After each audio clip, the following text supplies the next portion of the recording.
Bonjour à toutes, bonjour à tous.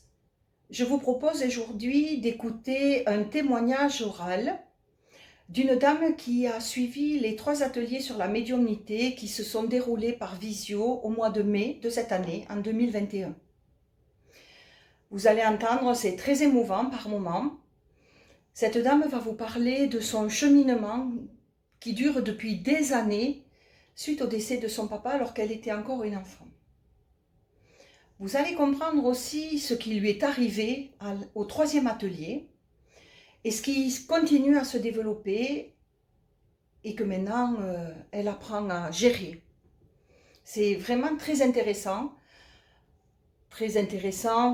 parce que ça la libère, mais aussi parce que ça libère les défunts. Elle en parlera aussi.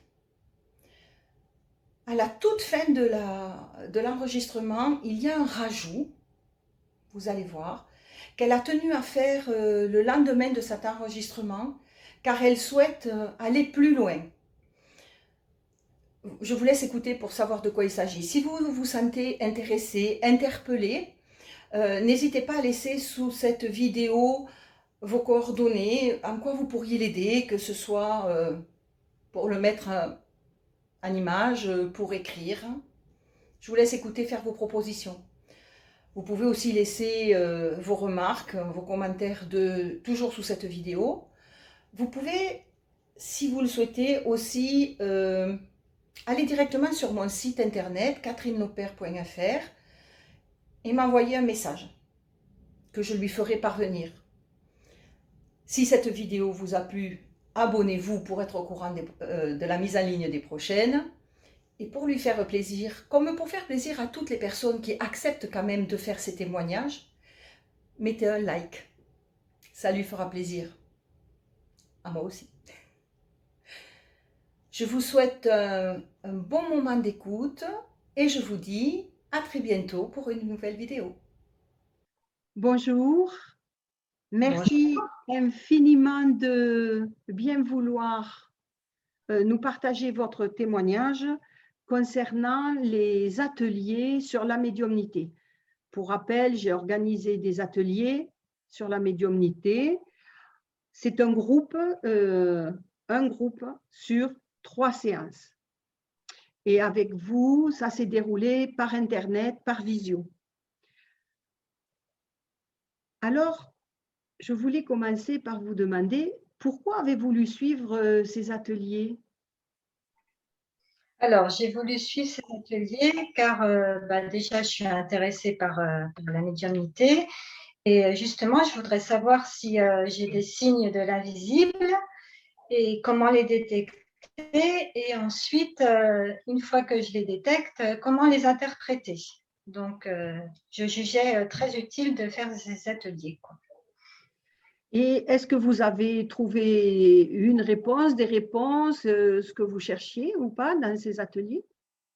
En fait, en faisant ces ateliers, je ne m'attendais pas du tout à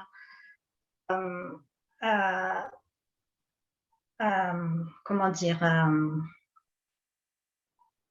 à ce qui m'est arrivé. Il m'est arrivé une chose incroyable suite à ces ateliers. Au dernier, justement, enfin même au deuxième, en fait, ça s'est développé au deuxième. Et je suis vraiment, comment dire, je trouve ça incroyable ce qui m'est arrivé. Je suis enchantée. Voilà, je ne m'attendais pas du tout à ça et c'est venu, voilà, c'est tout un cheminement qui m'est arrivé. Voilà. Donc, je pense que, en fait, de faire ces ateliers, c'était prévu, quoi. Enfin, c'était justement un signe de l'au-delà pour que je les fasse, quoi. Et Voilà. évidemment, je vais être un peu plus curieuse.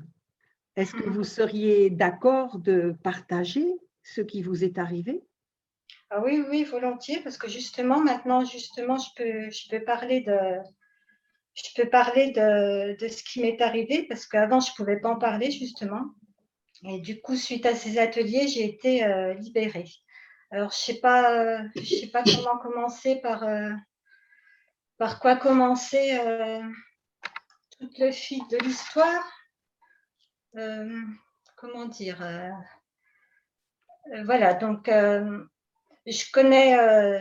vous connais parce que justement, je suis venue vous voir pour être, parce qu'en fait, je ne pouvais pas parler de mon papa qui est décédé il y a longtemps maintenant, il y a 42 ans.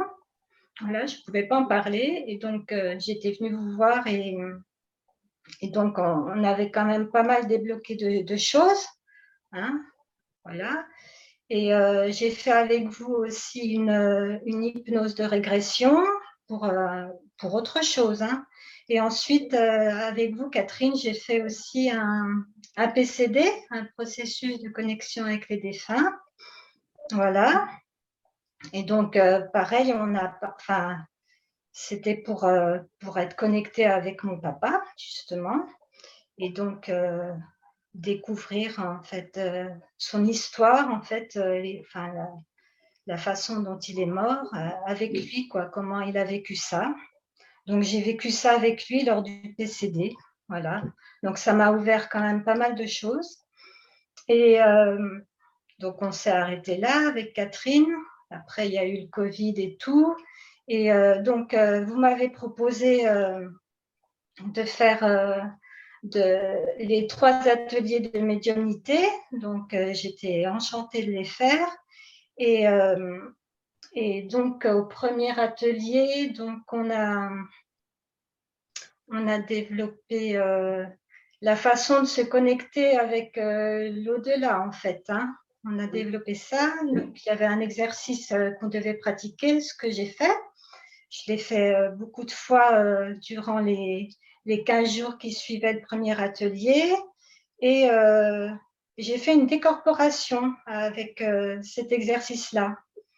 Je sais pas, enfin, vous savez, Catherine, ce que c'est une décorporation? Oui. Après, les gens qui écoutent, je ne sais pas s'ils savent, mais en fait, je me suis sentie vraiment bien. Je suis allée voir une lumière blanche bleutée qui tourbillonnait. Voilà, et c'était vraiment, en fait, un sentiment de bien-être et de positif. En fait, enfin, c'était comme un message. Il fallait que je continue dans cette voie-là, en fait. Voilà, donc j'ai parlé de ça à Catherine, donc on en a parlé au deuxième atelier ensuite. Et au deuxième atelier, on a également parlé du deuil, comme quoi il y avait 5 phases de deuil, hein. C'est ça, Catherine, hein? 5 phases de deuil, hein, c'est ça? Oui, oui. Dans les 5 phases de deuil, il y a, si je me rappelle bien, il y a le déni, ensuite il y a la colère, il y a la dépression, ensuite le marchandage, ouais, la dépression, la tristesse, le marchandage et ensuite l'acceptation. Voilà, après, dans quel ordre, enfin, ça se termine par l'acceptation. Et suite à cet atelier, justement, comme moi, ces temps-ci, je repensais à mon papa et je n'arrivais toujours pas à en parler. Enfin, dès que ça le touche, enfin, dès qu'on parle, je ne sais pas moi, d'anesthésie, ou alors quand on parle, enfin, je ne sais pas pourquoi je vais dans telle ville pour aller le voir sur sa tombe, eh bien en fait, je suis bloquée, je n'arrive pas à en parler. Voilà. Et quand on me demande si jamais, enfin, je ne sais pas, un collègue de travail me demande si j'ai toujours mes parents, et ben, je pars en sanglots et puis je n'arrive à rien sortir. Voilà. Et donc, ça me perturbe beaucoup, ça. Et donc, je voulais quand même en reparler à Catherine. Et donc, j'ai reparlé de ça à Catherine et je lui ai demandé dans quelle phase de deuil j'étais, justement. Et Catherine m'a répondu, en fait, vous n'êtes pas en deuil, puisque vous-même, c'est vrai que je me rappelle de ça, quand j'ai suivi votre thérapie au début, il en est ressorti que, en fait, mon papa ne m'avait pas manqué. Et c'est vrai qu'il ne me manque pas. Voilà, il a bien assuré notre éducation, un toit, à manger, parce qu'il avait pris une bonne assurance dont ma maman a bénéficié. Donc, au niveau matériel, en fait, il a tout bien géré, en fait. Et du coup, j'ai dit à Catherine, mais comment ça se fait que j'arrive pas à parler de mon papa? Comment ça se fait? Et donc, j'ai cherché, et en fait, j'ai dit à Catherine, en fait, je ressens la même chose. Pareil, ça me fait énormément pleurer quand je pense à mon beau-frère, enfin mon ex-beau-frère, qui a perdu également, lui de son côté, qui a perdu un jeune frère à lui d'un accident de voiture. Et suite à ça, Catherine, en fait, vous pouvez peut-être intervenir. En fait, vous avez dit, je me demande si vous ne ressentez pas la tristesse des autres et même de l'invisible. Est-ce que c'est bien ça, Catherine, que vous m'avez dit? Oui, oui, oui, c'est tout à fait ça. Dans le processus, dans le cheminement depuis tout ce temps, c'est tout à fait ça.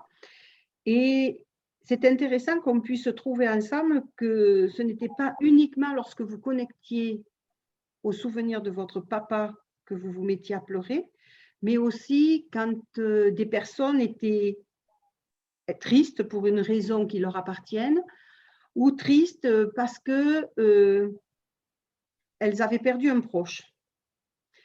Ce que moi, je me posais comme question, c'était est-ce que vous connectiez aussi aux défunts des personnes qui étaient près de vous? Et je vous ai demandé si vous étiez d'accord de partager votre expérience lors du 3e atelier, de sorte que les personnes présentes aussi puissent, elles, intervenir ou pas. Et vous avez été d'accord. Et encore pour ça, merci, parce que, évidemment, quand ça touche au décès d'un proche et puis d'un papa, c'est jamais facile hein, d'en parler et de revivre tout ça. Et vous l'avez accepté. Et ce fut un grand moment pour chacune. Vous pouvez nous redire alors, du coup, le 3e atelier, comment ça s'est passé pour vous? Alors, le 3e atelier, donc j'étais d'accord de faire cet exercice avec vous, en me disant de toute manière, si ça ne va pas, on peut tout arrêter. Donc, vous m'avez dit oui, hein, si émotionnellement ça n'allait pas, on arrêterait. Tout à fait. Donc, on a commencé, donc en fait, on s'est connecté à mon papa. C'est ça hein, qu'on a fait exactement, hein, oui, oui. Catherine. Oui. Donc, ça a été... physiquement, j'ai ressenti comme un étau, en fait. Comme un étau au niveau du cou, qu'on me serrait. Et je tremblais tout aussi, hein, je tremblais quand même pas mal. Voilà. Mais je voulais vraiment qu'on se connecte et puis qu'on lui demande ce qui se passait, quoi. Comment ça se fait que il était toujours triste, puisque en fait, je ressentais sa tristesse, en fait. C'est ça, hein? C'est ça. Oui. Et donc, en fait, je vais vous laisser parler, Catherine, parce que je ne me rappelle pas exactement. Comme j'étais émotionnellement, j'étais vraiment. C'était difficile. Je ne me rappelle pas du cheminement qu'on a fait pour lui demander pourquoi il était triste, qu'il fallait qu'il aille vers la lumière. Enfin, tout ça, je me rappelle plus trop, moi, le cheminement.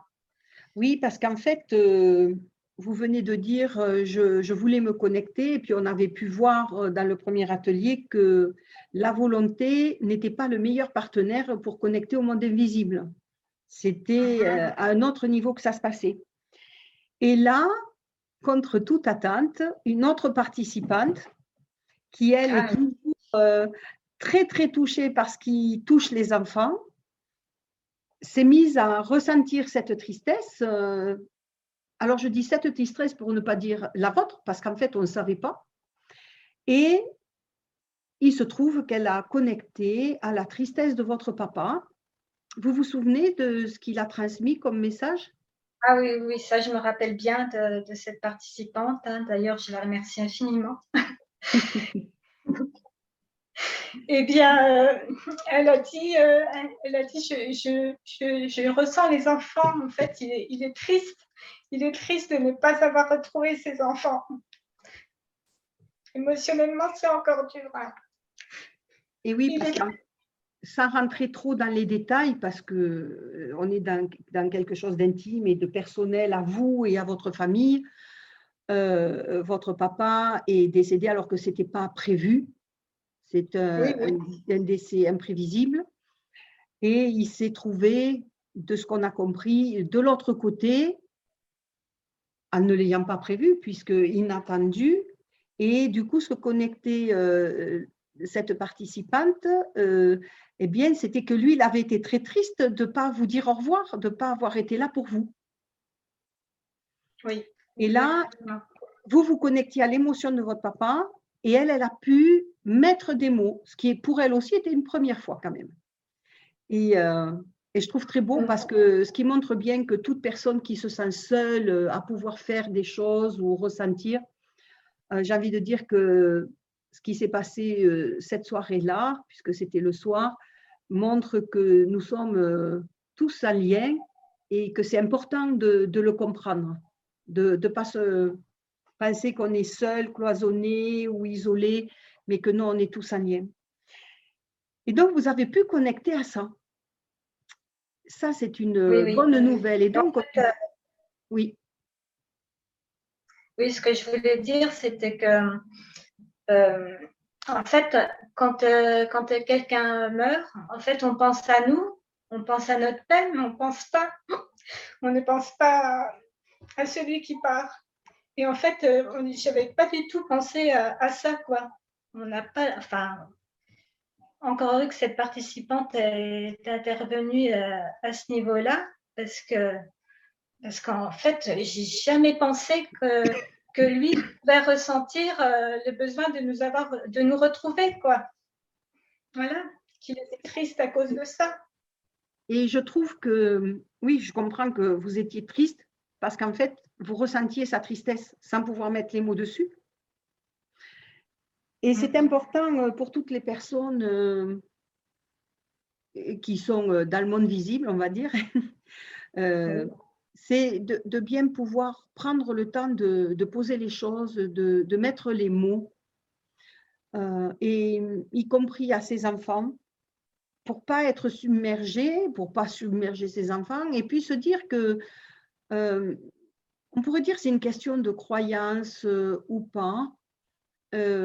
Personnellement, pour moi, ça ne ressort plus de la croyance, puisque j'en suis convaincue, certitude de comment ça se passe. Je crois que personne ne sait vraiment comment ça se passe, on a tous plus ou moins raison.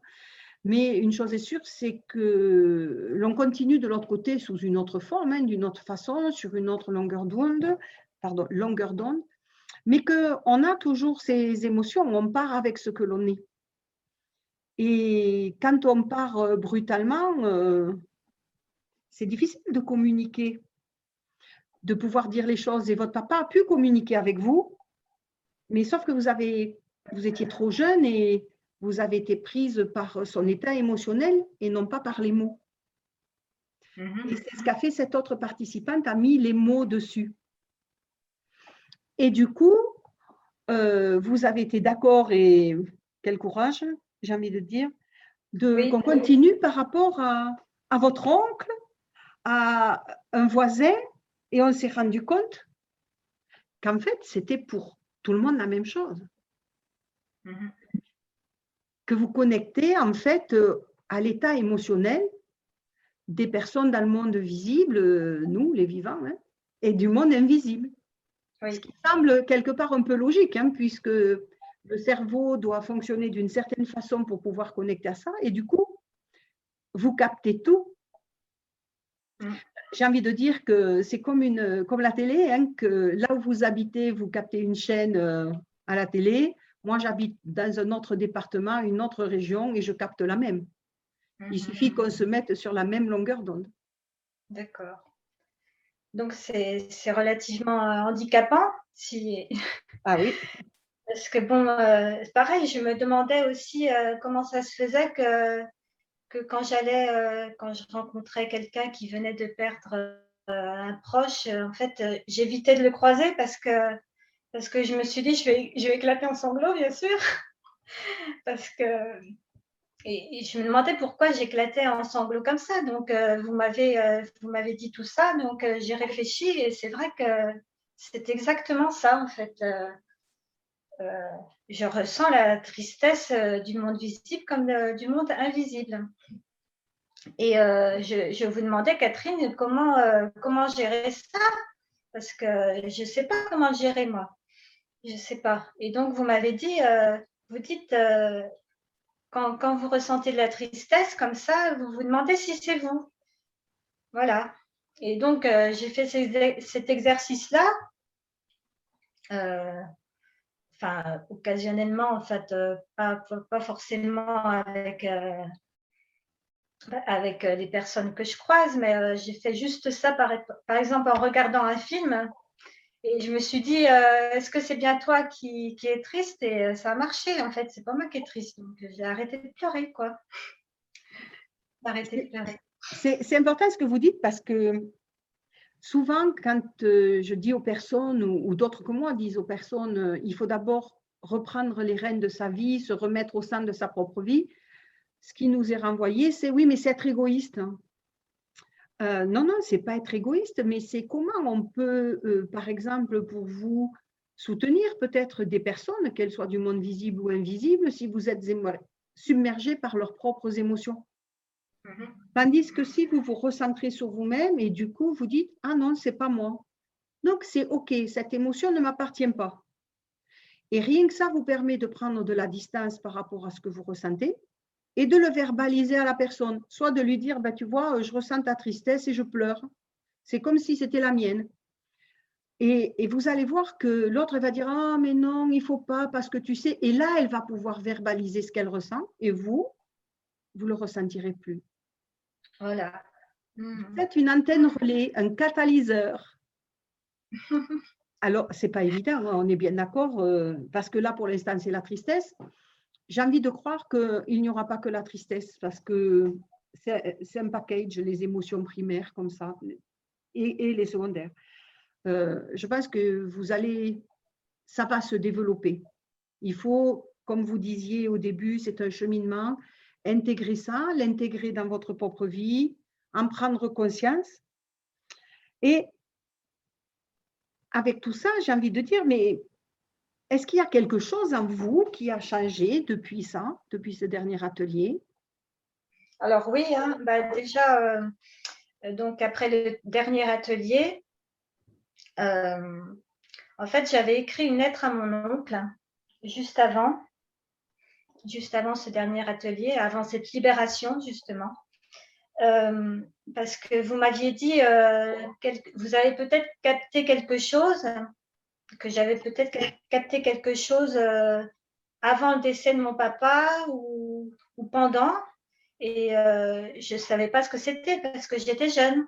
Donc, je voulais demander à mon oncle, c'est-à-dire le frère de mon papa, comment tout s'était passé, en fait, parce que bon, moi, je ne me rappelle pas de tout, hein. Et puis, on ne me l'a pas forcément raconté parce que c'est délicat.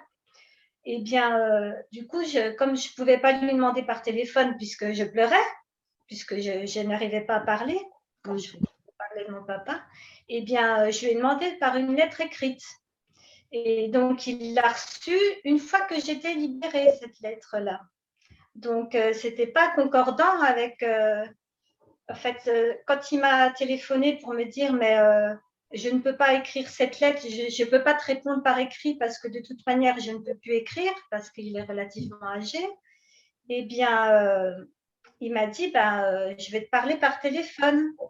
Et donc, du coup, on a pu se parler par téléphone, on a pu parler de mon papa par téléphone. Donc, c'était pas concordant avec la lettre, avec ce que je lui demandais, parce que je lui disais de surtout pas de me répondre par téléphone, de me répondre par une lettre écrite, car justement, quand j'entendais parler de mon papa, je ne pouvais plus parler, quoi. Je ne pouvais plus parce que j'étais en sanglots. Donc, en fait, c'était pas concordant, quoi. En fait, on en était où, Catherine? Vous m'avez dit… Bah oui, je vous demandais s'il y avait quelque chose chez vous qui avait changé. Ah oui, voilà. Voilà. Donc, voilà, le changement, c'est que je peux parler de mon papa. C'est extraordinaire. Franchement, je suis vraiment contente. Voilà, parce qu'en fait, je n'en parlais pas. Je ne parlais pas de son métier. Je parlais de rien, en fait. Parce que je ne pouvais pas. En fait, les mots ne sortaient pas. Voilà. Il y a encore l'émotion, hein. C'est normal, ça, oui. Et puis, donc voilà, c'est ça qui est arrivé. Ensuite, j'espère que j'ai libéré aussi, parce que bon, lors du dernier atelier, on a quand même libéré mon papa aussi. On lui a demandé de rejoindre la lumière, hein. Oui. On lui a demandé ça. Donc, étant donné que je peux en parler, je pense qu'il a bien rejoint la lumière parce qu'il n'est plus vers moi. Ou alors, c'est qu'il voulait faire passer un message. Il voulait vraiment faire passer le message comme quoi il était triste de ne pas avoir retrouvé ses enfants. Alors, est-ce qu'il est toujours là ou est-ce qu'il a bien rejoint la lumière? Je ne sais pas. Mais en tout cas, je ne ressens plus sa tristesse. Je peux en parler. Voilà, ça c'est le premier point qui est extraordinaire parce que franchement, je ne pensais pas être libérée un jour de ça. Voilà. C'est tellement beau. Et la chose qui s'est passée, oui, c'était ça, j'en étais là. La chose qui s'est passée après la semaine qui suivait cette libération, donc, eh bien, je peux dire la date, hein, en fait, on a fait le dernier atelier le 31 mai. Oui. Et dans la nuit du 3 au 4 juin ou du 4 au 5, non, c'était du 3 au 4 juin, eh bien, j'ai rêvé à mon papa. J'ai rêvé qu'il était mort, en fait. C'est ce que je disais à Catherine, il est mort pour de vrai.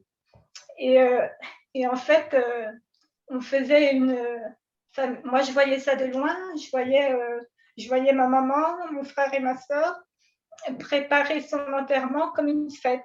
Voilà. Et ensuite, au moment où je me suis réveillée, j'ai senti un sentiment… déjà, dans le rêve, on lui a dit qu'on l'aimait. Voilà. Et ensuite, à mon réveil, j'avais un sentiment d'amour intense, de plénitude.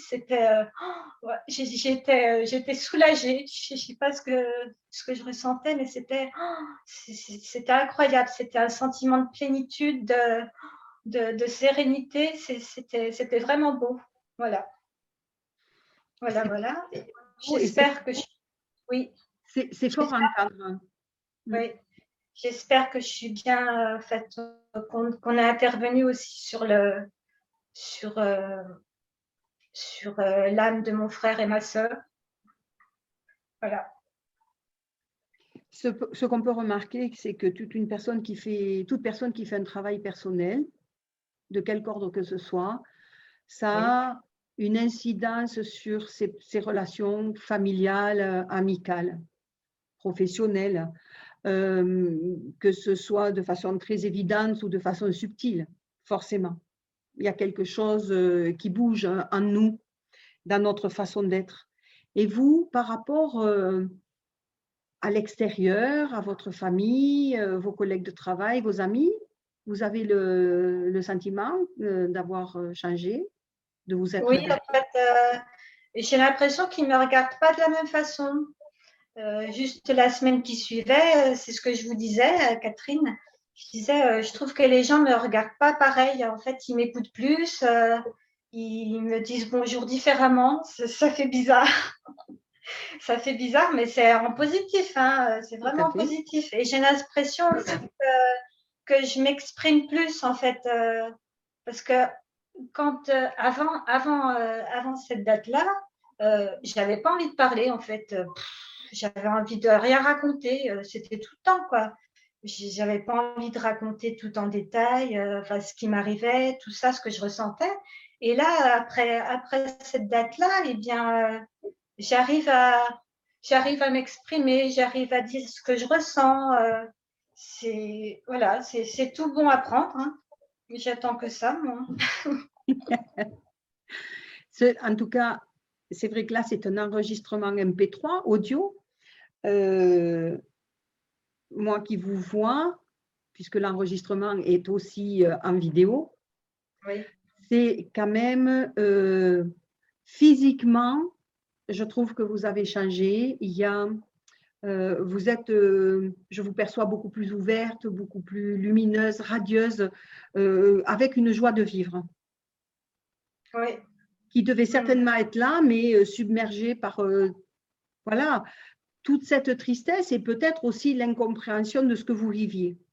Voilà, oui, oui. Oui, c'est bien de savoir. Hein. Vous m'avez vraiment ouvert les yeux, enfin ouvert sur tout, quoi. Ouais, c'est vraiment génial. Génial, génial. Et que ça continue, voilà. Je demande que ça. Ben oui. Alors, c'est Que ça clair que ça continue. ne va jamais s'arrêter, c'est sûr. Je voulais revenir sur ce que vous disiez au départ, qu'il est bon que tout le monde entende, c'est qu'il s'agit d'un cheminement. On est toujours pressé Oui. d'aller bien et c'est une bonne chose. C'est Mhm. mieux de vouloir aller bien que l'inverse. Mais c'est un cheminement qu'il n'y a pas de temps, de durée. Il n'y a que le temps qui nous est nécessaire, que chaque personne que l'on rencontre apporte sa pierre à l'édifice, que toute rencontre est juste et nous permet d'avancer. Oui, c'est vrai que c'est vraiment un cheminement et c'est vrai que c'est lié à une rencontre de plusieurs personnes dans le temps. Hein. Ça va pas vite, hein, parce que moi, pour mon exemple, je me suis sentie mal par rapport à mon papa. Ben, c'était à la naissance de mes enfants. Voilà. Et donc, au bout d'un moment, c'était à la rencontre, à une cousinade, je me suis sentie vraiment mal parce que je voyais, tout le monde était gay et puis ils arrivaient à parler de leurs défunts. Et je me suis dit, mais comment ils font? Comment ils font pour parler de leurs défunts? Parce que moi, j'y arrive pas. Voilà, et donc j'ai rencontré plusieurs personnes hein, pour ça, quoi, pour essayer d'être guérie. Donc j'ai commencé par l'hypnothérapie et puis voilà, en fait ça revenait. J'ai c'est en 2018, j'ai rencontré une personne qui vendait dans un magasin à Ivoire, un magasin de tableaux.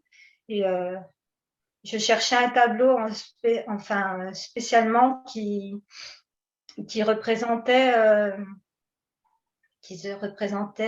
l'amour, la gratitude et puis l'imaginaire, en fait, l'invisible, quoi. Et en fait, je cherchais ce tableau. C'était suite à justement à une thérapie que j'avais fait. C'était un soin reconnectif que j'avais fait et cette personne-là m'avait dit de lire Le Secret, enfin des livres, voilà, certains livres que j'ai lus. Et dans ces livres-là, il disait que c'est bien d'avoir chez soi un tableau qui représente l'amour, la gratitude et l'invisible. Voilà, enfin l'imaginaire, l'univers, quoi. Et donc, en rencontrant cette personne où j'ai acheté le tableau, elle était très réceptive parce que je lui ai demandé, j'avais choisi ce tableau-là et je lui ai dit, mais comment ça se fait que je choisis ce tableau-là? Et j'ai dit, où est-ce que ce tableau représente l'amour, la gratitude et l'univers? Et elle m'a fait tout un commentaire sur ces mots-là. C'était incroyable hein, ce qu'elle m'a dit, cette personne. Et du coup, je lui ai fait confiance et je lui ai demandé comment ça se fait que je ne pouvais pas parler de mon papa. Enfin, je lui ai demandé pas comme ça, hein, puisque justement, je n'arrivais pas à lui parler. Et donc, du coup, cette dame-là avait des liens avec l'invisible, justement. Donc, elle m'a dit que mon papa, en fait, elle le ressentait, c'était vraiment sombre, quoi. Qu'il fallait vraiment lui dire ce qui lui est arrivé. Voilà. Pour qu'il soit libéré. Donc c'est ce que j'ai fait. Hein. J'ai essayé de me connecter et tout. Et puis, l'année suivante, comme j'étais toujours pas guérie, hein, eh bien, elle m'a conseillé, vous, Catherine. Voilà, allez vous voir. Voilà, donc vous voyez, il y a beaucoup de personnes qu'on rencontre sur un laps de temps assez long quand même, hein. De 2015, j'ai rencontré cette personne de soins reconnectifs. Et 2018, j'ai rencontré cette personne à Ivoire. Et ensuite, je vous ai rencontré vous, Catherine. Et voilà, Je crois que relativement long quand même, hein. oui, oui, oui, c'est relativement long et en même temps, c'était le temps qui vous était nécessaire à vous Ouais, et aussi à votre papa. Et du coup, c'est le temps n'est plus long, mais le temps est juste parce qu'il correspond aux besoins de chacun. ouais, oui, oui. Et alors, aujourd'hui, on peut en parler plus facilement, c'est sûr, c'est normal, on entend bien parfois l'émotion qui est là. Ben oui, parce que c'est quand même pas rien ce qui vous est arrivé, et puis ce que vous êtes en train de découvrir, c'est pas rien non plus, il faut l'intégrer en soi. Vous avez parlé que cette dame avait parlé d'un côté sombre, et là, je voudrais dire que effectivement, quand les personnes sont parties brutalement, comme souvent brutalement, ou celles qui ne veulent pas partir, mais on va rester sur les personnes qui partent un peu vite comme ça. On les perçoit dans un côté, dans quelque chose qui est sombre. Mais ça ne veut pas dire qu'elles soient elles-mêmes sombres. Ça veut dire simplement qu'elles sont, comme on dit, pas encore parties. On perçoit leur état énergétique qui est encore très dense. Alors, j'ai l'accent du midi très dense, E-N-S-E, et c'est ça que l'on perçoit. Ça ne veut pas dire que la personne est mal, ça veut dire que peut-être la personne ne comprend pas ce qui lui arrive, qu'il faut qu'on l'aide, qu'il faut qu'on lui parle, ou qu'on entende le message qu'elle a passé. Là, en l'occurrence, l'autre participante, ben, c'était clair, hein, il regrettait d'avoir laissé ses enfants. Enfin, voilà, c'était quelque chose d'important pour lui. Ça peut être aussi des personnes qui sont là et pour demander pardon aux personnes qui restent vivantes ici. Et voilà, donc ce côté sombre, n'en ayons pas peur. C'est juste que de l'autre côté, le technicolor n'est pas encore tout à fait au point et qu'on perçoit plutôt l'état énergétique dans lequel est la personne. D'accord. Voilà. Enfin, moi, elle m'avait dit sombre, je n'avais pas interprété comme sombre, mauvais. En fait, elle m'avait dit, je ressens un côté sombre et la question qu'elle m'avait posée, ça m'avait très surpris parce que moi, c'était nouveau pour moi. Elle me dit, est-ce que vous croyez qu'il est content d'être où il est? Voilà. Vous voyez, c'est pas qu'elle elle ne sait pas, puisque je connais aussi cette personne et elle sait très bien ce que je dis. C'est pour nos auditeurs, pour qu'ils comprennent bien ce que ça veut dire côté sombre, qu'il n'y ait pas d'interprétation. Voilà, et c'est tout à fait ça. N'ayons pas peur de ce que nous ne comprenons pas, mais ouvrons notre cœur, ouvrons notre esprit, et peut-être qu'un jour, si ça nous est donné, demandez, eh bien, nous comprendrons, nous verrons, on verra. Voilà, donc moi, je ne demande qu'à accueillir des nouvelles informations. Voilà. Et puis, moi, ce que je vous ai dit, c'est que, bien évidemment, quand on a ce potentiel-là qui se développe, ce n'est pas pour rien. Il faut que ça ait du sens. Pour moi, ça doit avoir du sens, sinon, ça relève plus de l'ordre du cirque. C'est un mot très dur que je viens de dire, mais quand même, ce n'est pas éloigné de ma pensée. Et je vous ai dit, prenez le temps de la réflexion, de l'intégration, parce que ben, le monde invisible, c'est OK, hein, vous voyez que ça navigue de l'un à l'autre, hein, vous captez tout ça. Prenez le temps de dire si vous êtes d'accord d'accueillir tout ça, que ce soit dans le visible ou l'invisible, parce qu'il n'y a pas de différence. Mais c'est un pari sur la confiance, parce que pour faire quoi? En tout cas, par expérience, je sais que ce sera quelque chose de juste pour vous, déjà, très clairement, parce que ce qui nous importe, même si on aime tout le monde, c'est vous, que ce sera bon pour vous, pour votre mari, pour vos enfants, pour votre famille.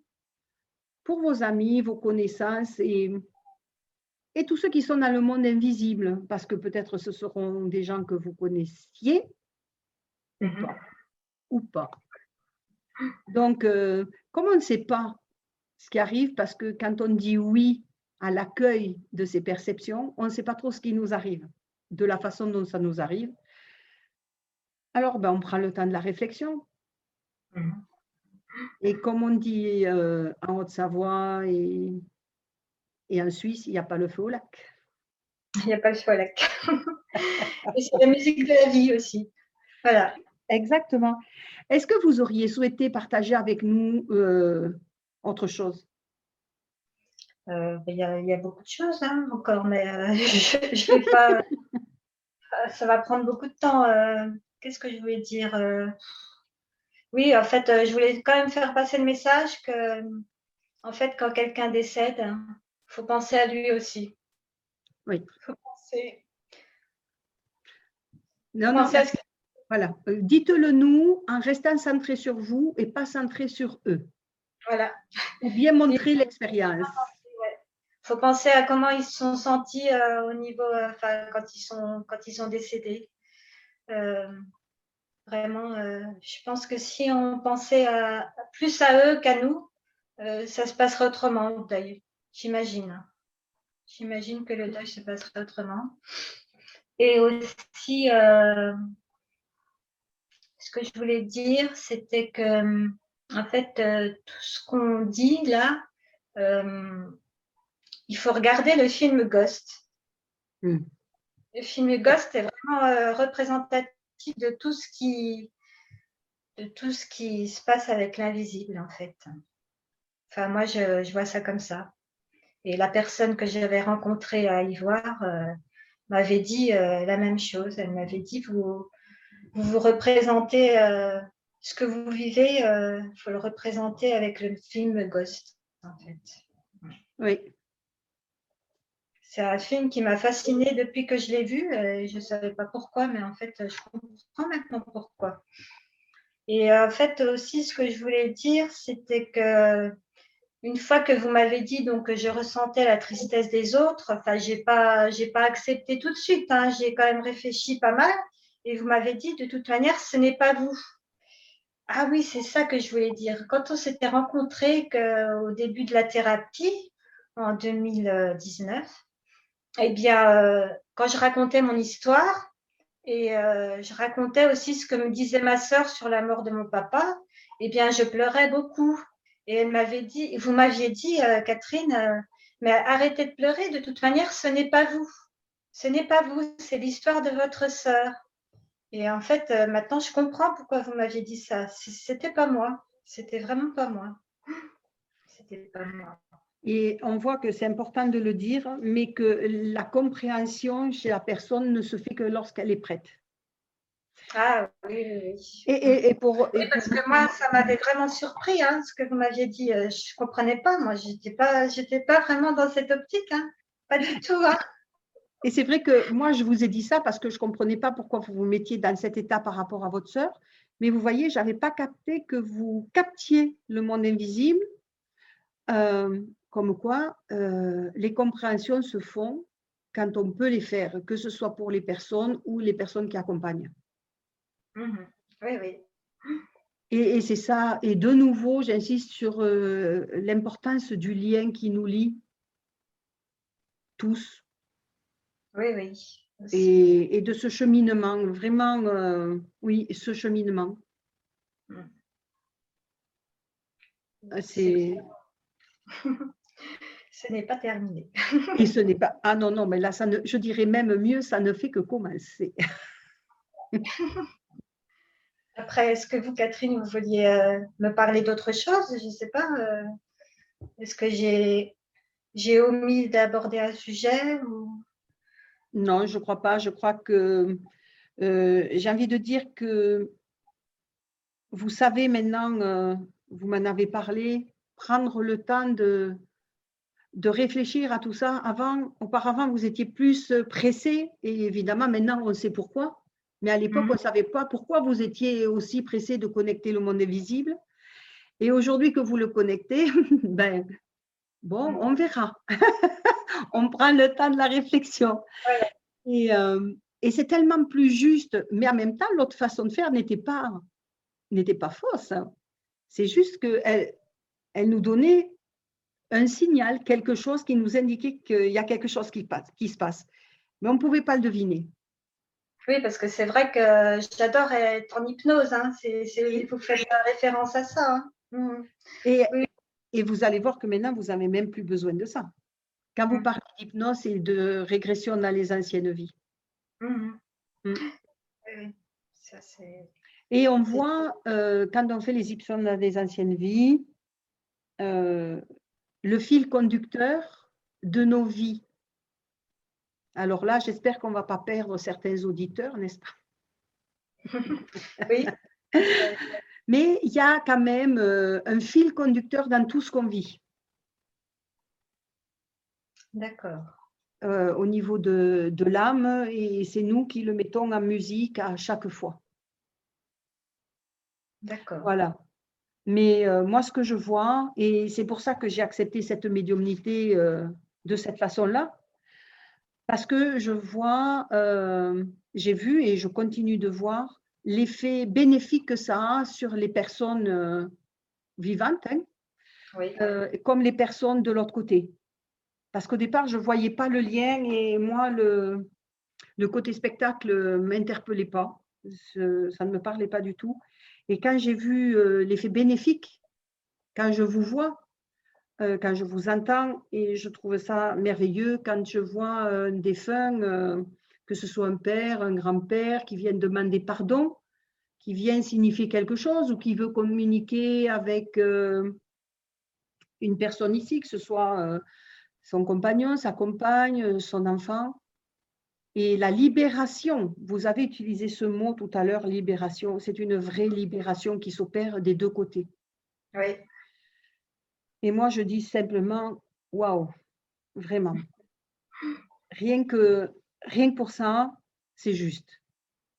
Oui. Il faudrait juste dire aux auditeurs ce que signifie juste. En fait, c'est bien pour les deux personnes, les deux parties, en fait. Bravo. Ça signifie ça. Juste, c'est bien pour l'un comme pour l'autre. Voilà. Et du moment que c'est bien pour nous et pas pour l'autre, c'est pas juste. Voilà. Exactement. Et quand c'est juste, c'est libérateur. Oui. Et juste, je voudrais terminer. Quand on a commencé l'audio, vous m'avez demandé, Catherine, comment je me sentais. Et j'ai dit, très bien. Et j'ai l'impression d'être moi. C'est beau. Quand même. Ah ben là, vous pouvez pleurer et être ému parce que j'imagine facilement, en tout cas je le ressens, votre père qui regrettait d'être parti, d'avoir laissé ses enfants et qui se dit, c'est bien ma fille. Voilà. Eh oui. Je vais me découvrir. Oui. Oui, vous allez renaître à vous-même et voir la belle personne que vous êtes intérieurement, que l'on savait, et extérieurement, puisque c'est à l'extérieur, c'est l'intérieur qui rayonne. Ça fait un peu pompeux, hein, cette façon de parler, mais c'est tellement vrai. Voilà. Et j'encourage vraiment toutes les personnes qui sont en deuil, d'accueillir ce deuil, cette perte. Passer le premier temps, comme vous dites, de penser aussi à celui qui est parti. Et puis, on peut être en colère après celui qui est parti, on a le droit, sans souci. Et combien de temps ça prend? Le temps nécessaire. Le temps nécessaire pour les deux, vraiment. Et quand c'est pour les deux, c'est un cadeau de la vie, ça. Voilà. Oui. Eh bien, en tout cas, merci, merci, merci. Merci d'avoir fait ce partage, vraiment, qui, je l'espère, va aider beaucoup de personnes. Oui. elles ne l'ont pas dit, mais je suis sûre qu'elles vont se reconnaître, toutes ces personnes, et je suis certaine qu'elles vous remercient aussi de tout ce que vous avez dit. Quant à moi, je vous dis à très vite. À très vite, Catherine. Et Mille fois merci. Et je vous souhaite une très, très belle journée. Belle journée à vous aussi. Merci. Catherine, concernant l'audio d'hier, j'aurais voulu rajouter que je voulais rendre un hommage à mon papa en racontant mon histoire, soit dans un livre ou dans un film. Ce serait pour lui rendre hommage, pour raconter enfin, ce qu'il a vécu, enfin comment s'est passé ce qui lui est arrivé en fait, et aussi tout ce qui en découle. Voilà, ça donnerait une leçon à tout le monde en fait. Voilà, c'est ce que je voulais rajouter.